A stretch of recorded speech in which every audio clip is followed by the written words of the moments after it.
इस बार के विधानसभा चुनाव में किसका पलड़ा भारी? अगर एनडीए जीतती है तो कौन बनेगा मुख्यमंत्री? बाबूलाल मरांडी या फिर अर्जुन मुंडा? सुदेश महतो का इस विधानसभा चुनाव में क्या होगा? क्या जयराम महतो का इस चुनाव में उदय होगा? इसके अलावा इस बार के विधानसभा चुनाव में कौन कौन से बड़े मुद्दे होंगे? आदिवासी और कुर्मी जो है वो किसके साथ जाएगा?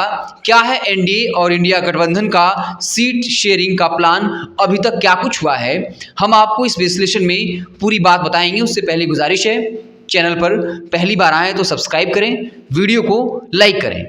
तो सबसे पहले बात करते हैं इंडिया और एनडीए का क्या है सीट शेयरिंग प्लान। जहां एनडीए में कुछ हद तक बातें क्लियर हो गई हैं। कुछ दिनों में ही भाजपा अपने 40 प्रत्याशियों का ऐलान करने वाली है। जहां आजसू और बीजेपी के बीच सीटों के बंटवारे की बात है। कहा यह जा रहा है सुदेश महतो 11 से 13 सीटें चाहते हैं, वहीं जो बीजेपी है वो 5 से 7 सीटें देना चाहती है, यानी 5 सीटों पर बात चल रही है। लेकिन अगर जिद करती है आजसू तो वो अधिकतम जो है 7 सीट आजसू को देने को तैयार है। लेकिन इससे भी जेडीयू की एंट्री हो गई और हमने आपको बताया कि जो जेडीयू के प्रदेश अध्यक्ष शिरू महतो उन्होंने साफ तौर पे कह दिया है कि सरयू राय जो है वो हमारे साथ हैं। साथ ही चेतावनी भी दे दी है कि 2019 में अगर बीजेपी सरकार में नहीं आ पाई तो इसके पीछे जेडीयू और उनका गठबंधन नहीं होना था। इस बार अगर फिर से जेडीयू को गठबंधन में शामिल नहीं करते, इसका नुकसान जो है वो बीजेपी को उठाना पड़ेगा। तो साफ तौर पर जेडीयू ने भाजपा को अल्टीमेटम दिया है और सरयू राय के बारे में कह दिया कि हम उनके साथ मजबूती से खड़े हैं, या तो उनकी पार्टी का विलय होगा या फिर जनतंत्र मोर्चा के साथ वो गठबंधन करेंगे। अगर एनडीए फोल्डर में शामिल होते हैं तो साफ तौर पर सरयू राय का पार्टी का विलय जो है वो जेडीयू में होगा। लेकिन अगर बीजेपी जो है वो जेडीयू को एनडीए फोल्डर में शामिल नहीं करती है तो फिर जनतंत्र मोर्चा, भारतीय जनता मोर्चा सरयू राय का और जेडीयू जो है वो 40 सीटों पर लगभग जो है वो चुनाव लड़ सकती है। वहीं अगर इंडिया गठबंधन की बात करें तो कांग्रेस और जेएमएम के बीच की तकरार जो है वो साफ तौर पर दिख रही है। जहां जेएमएम का ये दावा है वो बड़े भाई की भूमिका में है, 50 सीटों पर चुनाव लड़ना चाहता है। लेकिन कांग्रेस जो है पहले 31 सीटें उसके पास थी, 2 और सीटें जो है वो मांग रही है, यानी कुल कांग्रेस जो है 33 सीटों पर चुनाव लड़ना चाहता है। और इसी बीच जो है कांग्रेस जेएमएम के बीच तलखियों की खबरें आई। जिस तरीके से प्रदेश अध्यक्ष राजेश ठाकुर ने बयान दिया कि कोई भी बड़ा भाई छोटा भाई नहीं है, यानी वो जेएमएम को विधानसभा चुनाव में बड़ा भाई मानने को तैयार नहीं है। वहीं आरजेडी 22 सीटों की मांग कर रही है। खबर ये भी है कि आरजेडी सभी सीटों पर चुनाव लड़ने की तैयारी कर रही है, क्योंकि अगर जेएमएम कांग्रेस आपस में भिड़ी पड़ी हुई है सीटों को लेकर तो साफ तौर पर इसमें आरजेडी की दाल नहीं गलने वाली है। ऐसे में आरजेडी जो है वो ये बात कर रही है मीडिया में कि हम सारे सीटों पर चुनाव लड़ेंगे, हमारा काम अब सिर्फ दरी बिछाना और झंडा ढोना नहीं है। ऐसे में हमारी पार्टी जो है वो मजबूत नहीं हो पाएगी। तो ये जो है वो अब तक सीटों के बंटवारों को लेकर सारी बातें हैं। अब आपको आगे बताएंगे विवेक जी कि आखिर मुद्दा जो है इस बार के विधानसभा चुनाव में वो कौन कौन सा रहने वाला है। इस बार के विधानसभा चुनाव में इंडिया गठबंधन के तरफ से जो मुद्दे रहेंगे वो 1932 का खतियान, बाहरी भीतरी का मामला, हेमंत सोरेन सरकार के द्वारा जो काम किए गए हैं, जो योजनाएं लॉन्च की गई है उसको जनता के बीच में ले जाना और उसकी वाहवाही करना जो है वो एक बड़ा मुद्दा चुनाव में होने वाला है। अब एनडीए की तरफ से क्या मुद्दा रहने वाला है ये हम आपको बताते हैं। तो आपको बता दें कि एनडीए की तरफ से बांग्लादेशी घुसपैठ एक बड़ा मुद्दा है।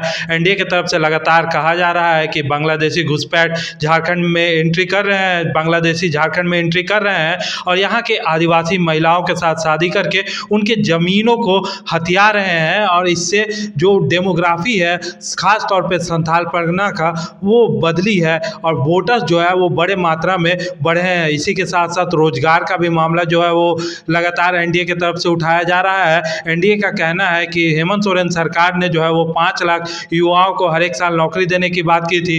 5,000 रुपये ग्रेजुएट पास को और 7,000 रुपये पोस्ट ग्रेजुएट पास को जो है वो देने की बात हेमंत सोरेन सरकार के द्वारा सरकार में आने से पहले कही गई थी और ये सभी वादे पूरे नहीं हुए हैं। साथ ही 3.5 लाख के करीब पद जो है वो सरकारी विभागों में खाली है। तो नियोजन की खराब स्थिति है झारखंड में, ये भी जो है वो एक बड़ा मुद्दा एनडीए के तरफ से रहने वाला है। इसके अलावा अनुबंध कर्मियों को परमानेंट करने का मामला भी जो है वो लगातार एनडीए के द्वारा उठाया जा रहा है। एनडीए का ये कहना है कि हेमंत सोरेन सरकार जब सत्ता में आई थी उसके पहले उन्होंने अनुबंध कर्मियों को जो है वो बड़े बड़े वादे किए थे, जैसे पारा टीचरों से वादे किए थे और सहायक पुलिसकर्मियों से वादे किए थे। ये कहा गया था कि अनुबंध कर्मियों का जो अनुबंध शब्द है उसी को हटा दिया जाएगा, मतलब परमानेंट करने की बात हुई थी। लेकिन अब हेमंत सोरेन सरकार का कार्यकाल पूरा होने वाला है और अभी तक अनुबंध कर्मियों के लिए कोई बड़े फैसले नहीं लिए गए हैं। तो ये मामला भी जो है वो एक बड़ा मामला है जो एनडीए की तरफ से उठाया जा रहा है। बांग्लादेशी घुसपैठ का मामला, रोजगार का मामला और इसी के साथ साथ अनुबंध कर्मियों को परमानेंट करने का मामला, ये वो मामले हैं जो एनडीए की तरफ से लगातार उठाए जा रहे हैं और चुनाव में एनडीए की तरफ से बड़ा मुद्दा ये मामले रहने वाले हैं। तो अगला विषय है कि क्या इस बार के विधानसभा चुनाव में जयराम महतो के उदय होने से सुदेश महतो का क्या होगा। साफ तौर पर लोकसभा चुनाव में जिस तरीके से जयराम महतो का परफॉर्मेंस रहा उसके बाद ये चर्चाएं हैं कि आखिर अब सुदेश महतो का क्या होगा, क्योंकि सुदेश महतो और जयराम दोनों एक ही समुदाय से आते हैं और कुर्मी युवाओं में जयराम को लेकर क्रेज है, जबकि सुदेश महतो का ग्राफ जो है वो गिरता हुआ दिख रहा है। अगर जयराम 60 सीटों पर चुनाव लड़के अगर 5 से 6 सीटें भी जीत जाते हैं और अगर वो कहीं किंग मेकर की भूमिका में आते हैं, फिर वहीं से सुदेश महतो और उनकी पार्टी का डाउनफॉल होना शुरू हो जाएगा। सुदेश महतो के बारे में कहा जाता है कि जिस तरीके से जयराम महतो आक्रामक हैं, अपनी बातों को रखते हैं और हालिया लोकसभा चुनाव में जिस तरीके से गिरिडीह लोकसभा से 3.5 लाख वोट लेकर आए, जबकि चुनाव राष्ट्रीय मुद्दे पर था, वैसी परिस्थिति में अगर जयराम महतो एनडीए और इंडिया दोनों प्रत्याशियों को कड़ी टक्कर दी तो जब विधानसभा चुनाव होंगे जहां पर कह सकते हैं कि मुद्दे स्थानीय होंगे तो स्वाभाविक तौर पर जो जेबी केसस है उसका परफॉर्मेंस बेहतर होगा। और जयराम महतो ने खुद स्वीकार किया था कि चूंकि हमें वार रूम में बैठने का मौका नहीं मिला, सोचने का मौका नहीं मिला, हम जो है सिर्फ अपनी अच्छाई की बात करते रहे, हमारे सामने जो विपक्षी थे हम उनकी कमियों को उजागर नहीं कर पाए, हर बूथ पर हमारे लोग नहीं थे, लेकिन इस बार के विधानसभा चुनाव में हमारे कार्यकर्ता हर बूथ पर होंगे और इस तरह से हम बेहतर परफॉर्म करेंगे। स्वाभाविक तौर पर जिस तरीके से उनके 8 प्रत्याशियों ने लगभग 8-8.5 लाख वोट लेकर आए, ऐसे में संभावना जताई जा रही है कि कुर्मी वोट का एक बड़ा हिस्सा जो है वो जयराम महतो की तरफ शिफ्ट होगा। अगर ऐसा हुआ तो सुदेश महतो की राजनीति जो है वो कहीं न कहीं खतरे में पड़ जाएगी, क्योंकि फिर उनके साथ कोई गठबंधन नहीं करना चाहेगा। बीजेपी भी जो है उनको साइडलाइन कर देगी। इस वक्त जहां आजसू ये मांग कर रही है कि उसे 10 से 11 सीटें चाहिए, लेकिन भाजपा 5 सीटें देना चाह रही है, ज़्यादा से ज़्यादा जो है वो 60 सीट देने को तैयार है। तो ऐसे में इस बार का विधानसभा चुनाव ही फैसला करेगा कि जयराम महतो का परफॉर्मेंस क्या होता है। अगर वो ज़्यादा सीट नहीं भी जीत पाएँ तो कितना प्रतिशत वो वोट लाते हैं, ये जो है साफ तौर पर बता देगा, क्योंकि आजसू के प्रत्याशी जहाँ जहाँ खड़ा होंगे वहाँ जयराम अपने प्रत्याशी को खड़ा करेंगे। और जयराम महतो के आप इंटेंशन को समझिए, उनके लिए ज़्यादा सीट जीतने से महत्वपूर्ण है आजसू के प्रत्याशियों के खिलाफ अपने प्रत्याशियों को ज़्यादा वोट दिलाना और ये बताना कि आजसू पार्टी की जो स्थिति है अब वो इस स्थिति में जयराम और उनकी पार्टी है। ऐसा करने में जयराम सफल होते हैं तो सुदेश महतो की राजनीति जो है वो कहीं न कहीं संकट में आ जाएगी।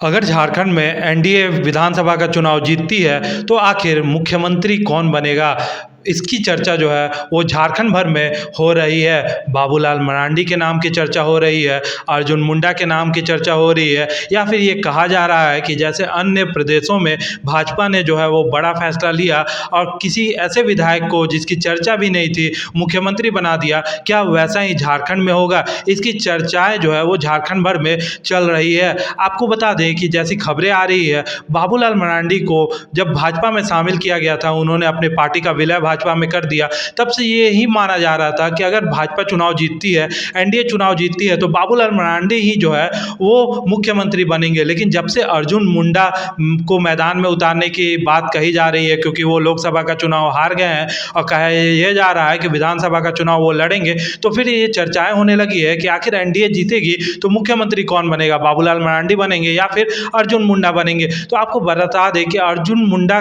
को की जो पहुँच है, अर्जुन मुंडा की जो राजनीतिक साख रही है, काफ़ी बार वो मुख्यमंत्री रहे हैं और बाबूलाल मरांडी भी जो है वो दिग्गज नेता है। लेकिन बाबूलाल मरांडी को लेकर पार्टी कार्यकर्ताओं के बीच में काफ़ी पॉजिटिव माहौल बनता हुआ दिख रहा है। जब हम डाउन रिपोर्ट पे जाते हैं और जब लोगों से पूछते हैं तो बाबूलाल मरांडी के बारे में लोग कहते हैं कि बाबूलाल मरांडी एक सौम्य छवि वाले नेता हैं और मुख्यमंत्री के रूप में वो एक अच्छा कार्य देंगे और एक अच्छा कार्यकाल जो है वो देंगे। क्योंकि झारखंड की जो अभी स्थिति है, आप सभी को पता है, खनिज संपदा वाला राज्य है, फिर भी झारखंड के लोग जो है वो गरीब है। ऐसे वक्त पे क्योंकि झारखंड को समझा है बाबूलाल मरांडी ने, काफ़ी लंबे समय तक वो काम किए हैं झारखंड में और झारखंड से ही उनकी उपज है। झारखंड आंदोलन में भी जो है वो उन्होंने अपनी भूमिका निभाई है और झारखंड के पहले मुख्यमंत्री बाबूलाल मरांडी रहे हैं। तो बाबूलाल मरांडी को लेके कार्यकर्ताओं में एक पॉजिटिव रिस्पांस है। अभी बाबूलाल मरांडी प्रदेश अध्यक्ष है और कहा यह जाता है कि कोई भी जो है वो बाबूलाल मरांडी से आसानी से मिल सकता है। कार्यकर्ताओं से 1-to-1 इंटरेक्ट करते हैं बाबूलाल मरांडी। यही एक बड़ा वजह बताया जा रहा है कि बाबूलाल मरांडी जी की जो पहुंच है कार्यकर्ताओं के बीच में वो काफ़ी अच्छी है। इसलिए बाबूलाल मरांडी जो है अर्जुन मुंडा से आगे दिख रहे हैं मुख्यमंत्री पद के रेस में।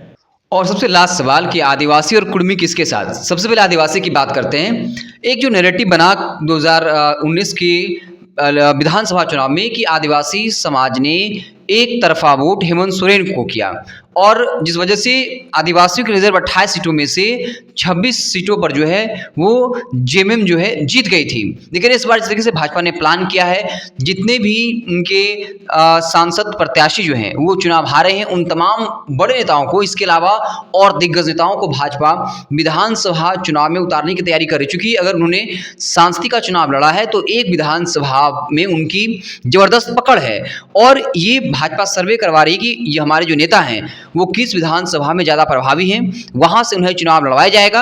और भाजपा ने ये टारगेट रखा है कि कम से कम 10 से 12 सीट जो है वो इन 28 सीटों में जीत ली जाए। स्वाभाविक तौर पर आदिवासी की संपत्ति जो है वो हेमंत सोरेन के साथ रहा है, लेकिन इस बार वो सब कुछ थोड़ा थोड़ा बदलता हुआ दिख रहा है। सहायक पुलिसकर्मी का प्रोटेस्ट ने एक बड़े नैरेटिव को जन्म दिया, क्योंकि जो उसमें शामिल हैं उनमें से अधिकतर आदिवासी हैं, मूल निवासी हैं। जिस तरीके से उन पर लाठीचार्ज हुआ, उनकी बातें नहीं मानी गई। इसके अलावा अन्य जगहों पर सरकारी नौकरियां नहीं मिली, 5 लाख नौकरी का वादा किया था। ये वो तमाम चीज़ें हैं जो कहीं ना कहीं हेमंत सोरेन के खिलाफ जाएगा। और जिस तरह का समर्थन 2019 के विधानसभा चुनाव में हेमंत सोरेन को मिला था, वैसी परिस्थितियां तो बिल्कुल नहीं होने वाली हैं। दूसरी बात, जो बांग्लादेशी घुसपैठ का मसला उठ रहा है, हेमंत सोरेन ने भी आंशिक तौर पर इसे स्वीकार किया है। ग्राउंड पर बातें कही जाती हैं कि कई ऐसे बांग्लादेशी हैं जो घुसपैठ किया है। और जिस तरीके से भाजपा इस मामले को भड़का रही है, आदिवासी अस्मिता की बात कर रही है, ये कहीं ना कहीं हेमंत सोरेन के खिलाफ जाएगी। तो आदिवासी वोट जो है इस बार भाजपा और जेएमएम की तरफ बटेगा। ये अलग बात है। अधिकतर वोट जो है हो सकता है कि हेमंत सोरेन को मिले, जो रिजर्व सीटें हैं, ज़्यादा सीटें जो है वो हेमंत सोरेन जीत जाए। लेकिन उनमें से कुछ सीटें यानी 10 से 12 सीट जो है, 14 सीट जो है वो भाजपा वहाँ जीतने की संभावना बनती दिख रही है।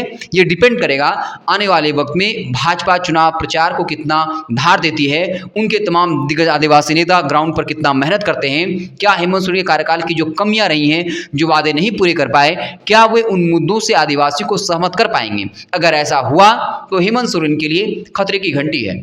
कुर्मी समाज की बात कर लेते हैं तो ये तो लगभग साफ है कि कुर्मी वोट बैंक जयराम महतो की तरफ बड़े स्तर पर शिफ्ट होने वाला है। लोकसभा चुनाव में जब कुर्मी समाज को ये पता था कि जयराम महतो जो है वो उनके जीतने की संभावना कम है, उसके बाद भी उन्हें अपार समर्थन मिला। ऐसे में विधानसभा चुनाव में कुर्मी समाज एक तरफा जयराम महतो को समर्थन करेगा। वजह इसके पीछे साफ है। वो जानते हैं जयराम महतो 30 सीट नहीं जीत सकते, लेकिन 5 से 6 सीटें भी जीत जाते हैं तो वो किंग मेकर की भूमिका में आएंगे। और जयराम महतो ने कई इंटरव्यू में भी कहा है कि भगवान का कृपा रहा तो हमें मंत्रालय भी मिल सकता है, मंत्री भी बन सकते हैं। यानी वो जानते कि अगर हम 5 से 6 सीटें भी जीत जाते हैं और मुकाबला अगर क्लोज होता है, जो होना ही है इस बार एनडीए इंडिया में, ऐसे में वो जो सरकार बनाने की स्थिति में रहेगी उसके साथ समझौता कर सरकार में जाएंगे, मंत्री बन सकते हैं। ऐसे में कुर्मी समाज चाहता है कि उनको एक ऐसा नेता मिले, आक्रामक नेता मिले, जो उनकी बात को प्रखरता के साथ रख सके। और जयराम महतो में उनको अपना नेता दिख रहा है। तो कुर्मी जो वोट बैंक है वो इस बार जयराम महतो की तरफ शिफ्ट होता हुआ दिखेगा। ये आज का हमारा विश्लेषण था। आपको हमारी खबर कैसी लगी कमेंट बॉक्स में जरूर बताइएगा। बहुत बहुत धन्यवाद।